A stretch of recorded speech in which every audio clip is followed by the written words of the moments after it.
Кожой Ахмет Ясави күмбөзүнүн курулушу тууралуу эл ичинде бир топ уламыштар айтылып жүрөт. Анда Мавранахрдын башчысы Амир Темир Кожой Ахмет Ясавинин урматына дүйнөдө теңдешсиз күмбөз тургузууну буйруган дешет. Анын дубалдары курулуп бүткөнү калганда түн ичинде чоң бука келип баарын уратып таштайт. Мындай окуя 3 жолу кайталанат. Бир күнү Амир Темирдин түшүнө Кожой Ахмет Ясавинин өзү кирип, алгач менин устатым, олуялардын олуясы Арыстан бабка күмбөз тургузуу керек деп аян берет.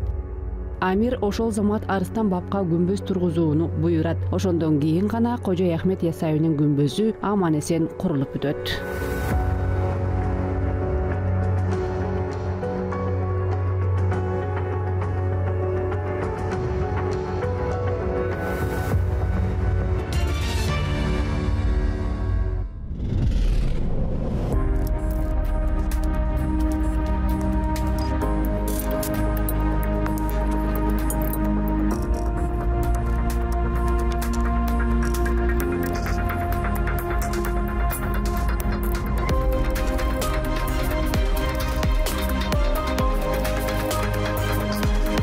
Биз азыр түрк дүйнөсүнүн руханий борбору, анын диний жана маданий борбору калыптанган Түркистан шаарындабыз. Бул аймакта жайгашкан курулуш чеберлеринин теңдешсиз кереметтеринин бири Кожой Ахмет Ясавинин күмбөзү. Бул эстеликти Амир Темирдин буйругу менен тургузуу үчүн архитекторлор бардык өнөрлөрүн жумшашкан.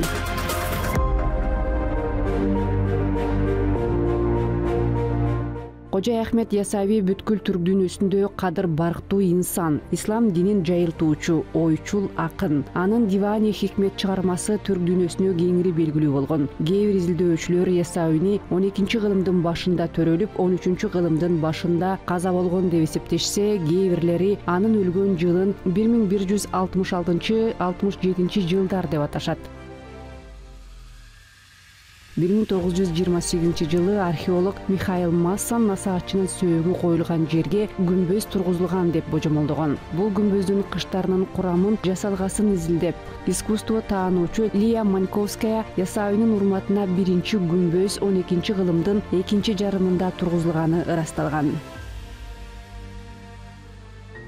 Азат Султан кесенеси бул экинчи кесене. Азрет Султан күмбөзү бул экинчи күмбөз. Биринчиси 12-кылымда курулган. Түндүк тарабында мүрзө жана кире бериш порталы болгон. Биринчи күмбөзнүн имаратынын бийиктиги 12-кылымга таандык болгон. Болжол менен 15 метр, ал эми туурасы 6-7 метр. 3 бөлмө бар. Күмбөздүн короосу, казандык үчүн чоң залы, мечити болгон. Казандык бөлмөсү, мечити болгон. Азыркы күмбөз качан, кантип курулган? Келгиле артка кылчайып бир карайлы. 14-кылымдын акыркы чейрегинде Мавранахрдын башкаруучусу Амир Темир Сырдарыянын боюндагы көптөгөн шаарларды басып алган. Амир Темир ошол доордо Ясы деп аталган Түркистанга 1389 жылы келген. Ошондо ал өзгөчө сыйлаган даватчынын күмбөзүн биринчи жолу көрдү.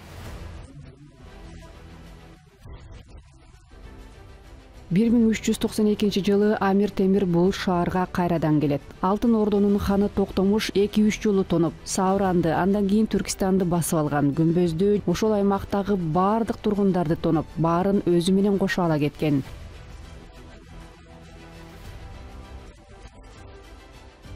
Анан Амир Темир аны кууп жөнөйт. Токтомуш Кызыл Ордодон өткөндө уурдалган байлыктарды таштап кетет. Амир Темир баарын өз ордуна кайтарып, бул күмбөздү курууга буйрук берет.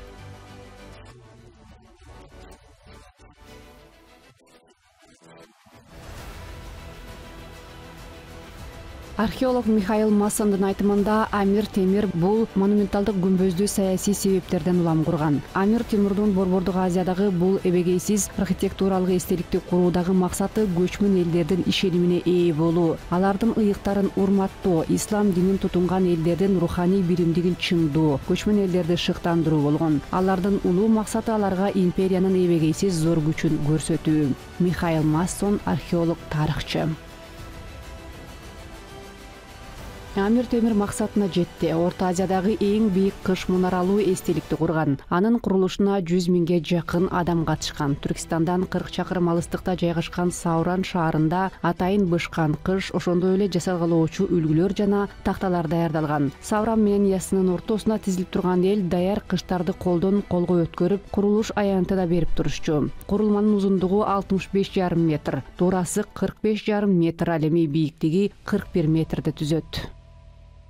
Кабыргалардын калыңдыгы 1,7-ден Күмбөздүн дубалынын калыңдыгы ар кандай. 1,7, 2,53, 3,10 метр. Мурдагы имараттын дубалдарынын калыңдыгы 5 метрге жеткен. Бул жерде ар биринин салмагы 4,5 килограммдан келген миллиондогон кыштар коюлат жана булар алардын эң жеңилдери. Ошол эле учурда мунун баары кадимки чопо таянычка таянат. Амир Темирдин буйругу менен Ахмет Ясауинин күмбөзү менен бирге курулган башка имараттар бүгүнкү күнгө чейин сакталып калган эмес. Алар таланып калган, айрымдары курулуш учурунда кулап түшкөн. Изилдөөчүлөрдүн айтымында алардын байдубалы абдан бекем болгон. Бирок ошого карабастан имараттар кыска мөөнөттүү болуп чыкты. Ахмет Ясауинин күмбөзүнүн кире бериш порталы 5 метрге тереңдетилип, чопо менен таштын аралашмасынан курулган. Имараттын башка бөлүктөрүн курууда чопо колдонулган. Ал эми илимпоздор ал өзгөчө чопо болгондугун ырасташат. Ал кум, суу жана туздан тазаланып, көпкө аралаштырылган. кыр деп аталатын эртинде кону алында пуцалановый цемент дейт. 1154 бул материалдын илимий аталышы. Пуцаландык цемент. Пуцолан бул майдаланган эритме жана тоо гүлү менен чопонун аралашмасы. Ал Римде, Грецияда жасалган. Арабтар 7-8 кылымдарда Испания менен Португалияны басып алганда бул материалдарды жасоо технологиясын үйрөнүп алышкан. Өз жеринде колдонушкан. Албетте бул жерде жанар тоо гүлүн таппайсыз. Суузду үйрөнүп, солар осы жака өздөрүнө алып барып бизге өткөн. Ошондуктан байыркы археологдор камыштарды өрттөп гүлүн колдонушкан. Эритменин 60-70% камыш гүлү. Ал өтө кара, цемент сыяктуу, сууну да, нымды да өткөрбөйт жана катуу желимге окшош. Ясауи күмбөзүнүн астыңкы бөлүгүнүн 7-8 катары суу өтпөш үчүн дал ушул материалдардан курулган дешет. Биздики төмөн жагындагы 7-8 катары сондай менен каланган дейт, суу өтпөш. Искусство таануучу Лия Маньковская күмбөздөрдү куруу 2 этап менен жүргүзүлгөн деп эсептейт. Биринчи мезгил 1389-1391 жылдары башталып, 14-кылымдын 90-жылдарынын ортосунда аяктайт. Бул учурда башкы порталдын бийиктиги 14,64 метрге, казандыктын дубалдары 12,8 метрге, мүрзөнүн дубалдары 11,8 метрге чейин өскөн. Бул иштердин баардыгын Орто Азиядан келген архитекторлор жана жергиликтүү куруучулар аткарышкан. 1397 жылы курулуштун 2 этабы аяктаган. Ошентип кире бериш порталынын баардык бөлүктөрү бүткөрүлүп, борбордук залдын дубалдары тургузулуп, күмбөздөр курулган. Имараттын түндүк батыш тарабындагы бир бөлмө мечитке айландырылып, коңшу бөлмөлөр шубакталган. Ирандык усталар жасалгалоо иштерин башташат. Hazret Sultan кесенеси турган жер үлкөн 6 гектарлык мазараттын орду. Хазрет Султандын күмбөзү жайгашкан жер мурда чоң мазар болгон. Аянты 6 гектар. Биздин замандын 1-кылымынан баштап адамдар көмүлө башташкан. Бул жердин өзгөчөлүгү бул аймакта Кожо Ахмет Ясауинин күмбөзү жана мечиттерден тышкары Ильяс хан, Шорнагат хан, Кокрас хан, Олия хан сыяктуу көптөгөн кыраандардын сөөгү коюлган. Алардын көрүстөндөрүн бузуп албашы үчүн дубалдарынын салмагын азайтыш үчүн куруучулар мындай оюктарды жасоону чечишкен. Ал жерде мурда мүрзө таштары бар болчу.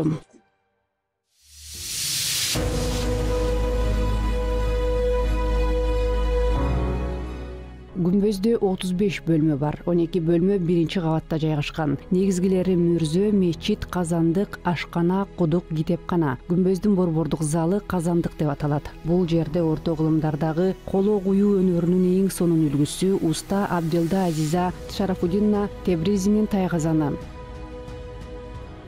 Анын бийиктиги 158,3 сантиметр, салмагы 2 тонна, сыйымдуулугу 3000 литр. Тайгазан жайгашкан залдын мунарасы Орто Азиядагы жана Казакстандагы эң чоң мунара болуп саналат. Анын бийиктиги 39 метр, ал ачык жашыл нефриттен жасалган. Чопо плиталар менен кооздолгон. Күмбөздүн экинчи кабатында жайгашкан 20дан ашык бөлмөлөр эч кандай милдет аткарбайт. Имараттын пайдубалы бекем тургузулган лабиринт түрүндө чеберчилик менен курулган.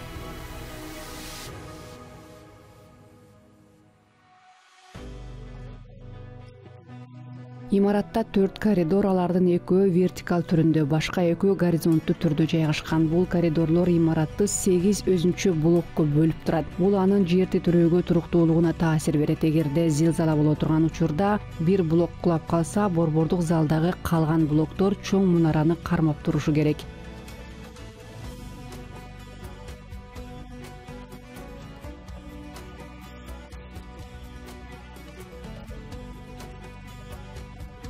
Кыйраган блокту калыбына келтирип, калгандарын кошууга болот. Мындан тышкары бул коридорлор имараттын аба айлануучу тутуму катары дагы кызмат кылышкан. Ар тараптан соккон шамал алар аркылуу жылып, аба айланып турган. Бул курулмадагы нымдуулуктун алдын алып, дубалдардын көгөрүп кетүүсүнө жол бербейт.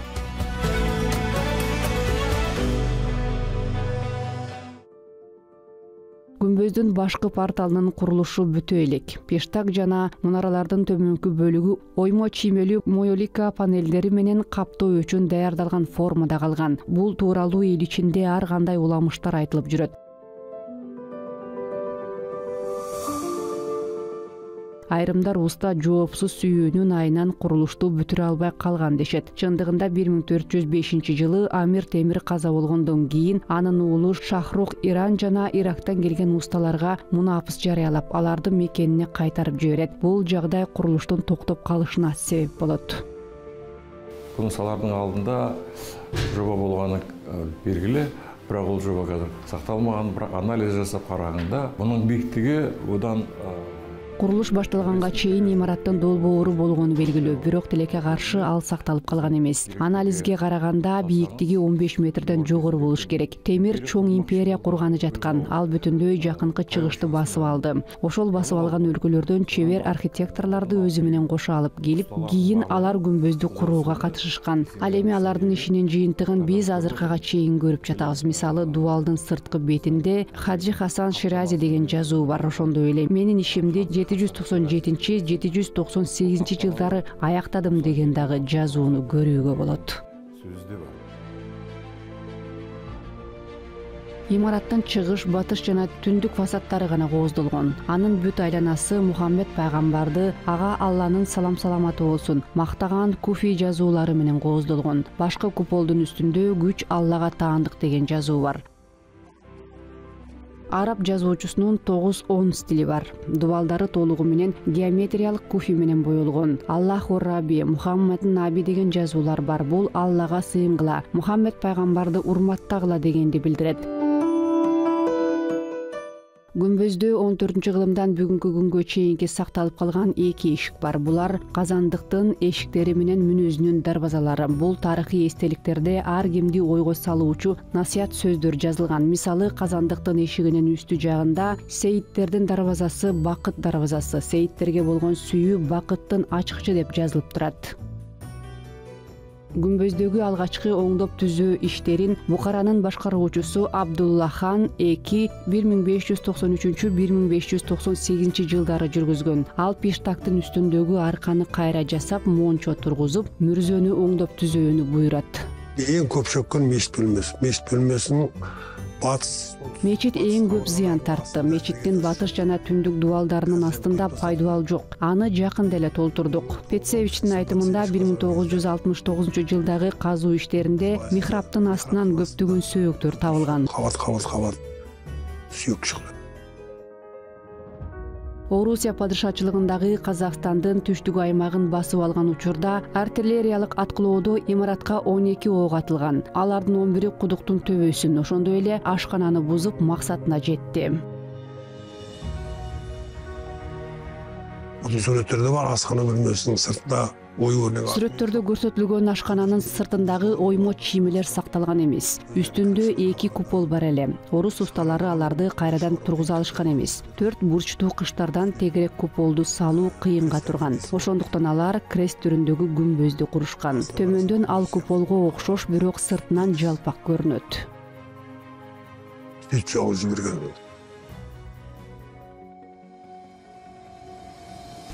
Бул 1910 болгон. Күмбөздүн кароолчулары аны оңдоого керектүү каражатты өз алдынча чогултушкан. 1938 жылы архитектуралык эстеликтүү оңдоо жана реставрациялоодо казандыктын төбөсү менен имараттын чатыры төшөлүп, агып өтүүчү суу өткөргүчтөр орнотулуп, пайдубалы бекемделип, күмбөздүн өчкөн оюулары калыбына келтирилген. Түркістан қаласындағы Ходжа Ахмет. Түркистан шаарындагы Кожо Ахмет Ясаевинин күмбөзү. Азыр бул жерде 14-кылымга таандык керемет архитектура эстелигин оңдоп түзөө иштери жүргүзүлүп жатат. 1951-1959 жылдары пайдубалы жок дубалдардын астында фундамент коюлган. Фасадтары жана төбөсү калыбына келтирилди. 1978 жылы күмбөз музей катары иштей баштаган. 1989 жылы ал Азирет Султан мамлекеттик тарыхый маданий музей коругу болуп кайрадан түзүлгөн.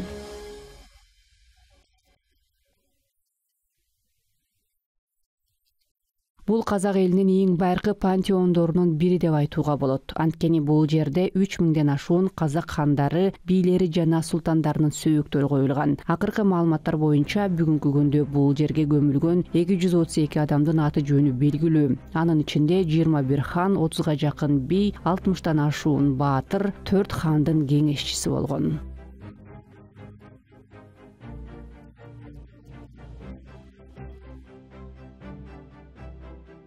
1993 жылдан 2000 жылга чейин түрк куруучулары тарабынан калыбына келтирилген. Ошондо имараттын пайдубалы бекемделген. Ар бир метрге 15 метрлик түтүктөр тартылып, арматура орнотулуп, сууда, абада өтпөгөн сапаттуу куйма таш куюлган. Бул заманбап ыкма пайдубалдын чөгүүсүн токтоткон.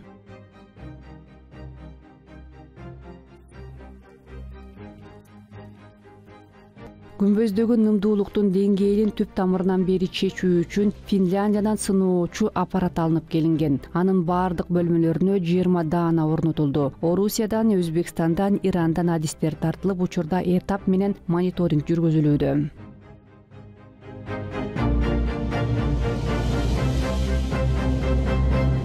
Жылы Кожо Ахмет Ясаевинин күмбөзү ЮНЕСКОнун маданий мурастар тизмесине киргизилген. Биздин милдет ата-бабаларыбыздын дүйнөлүк деңгээлде корголгон бул ажайып мурасын түп нускасында сактап, кийинки муундарга өткөрүп берүү.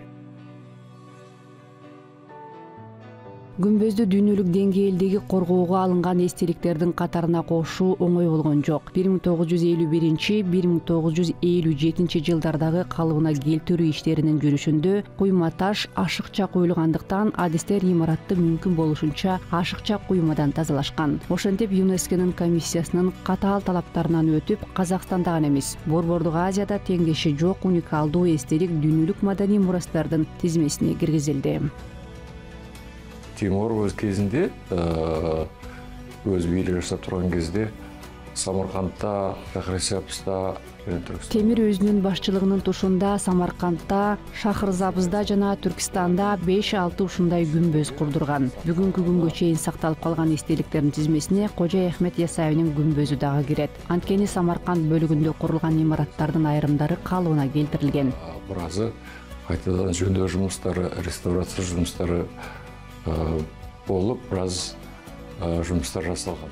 Ошондуктан адистердин айтымында Борбор Азиядагы өзүнүн формасын жана архитектуралык өзгөчөлүгүн сактап калган күмбөздөрдүн бири биздин Кожо Ахмет Ясаев болуп саналат. Архитектуралык эрчиликтерин сактаган осы кесендердин бири осы биздин Кожо Ахмет Ясаев.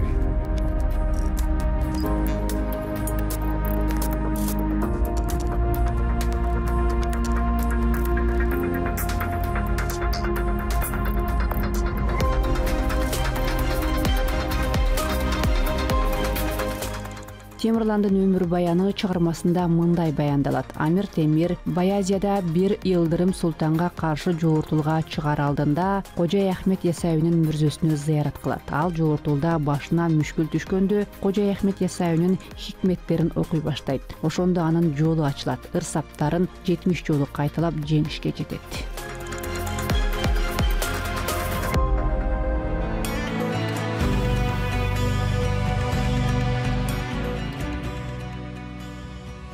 Бул ойдон чыгарылганбы же чындыкпы? Так жоопту эч ким айта албайт. Кожой Ахмет Ясауинин күмбөзү Амир Темирдин тарыхый мурасы экендигин гана билебиз. Кожой Ахмет Ясауинин күмбөзү дүйнөлүк архитектуранын кайталангыс бермети.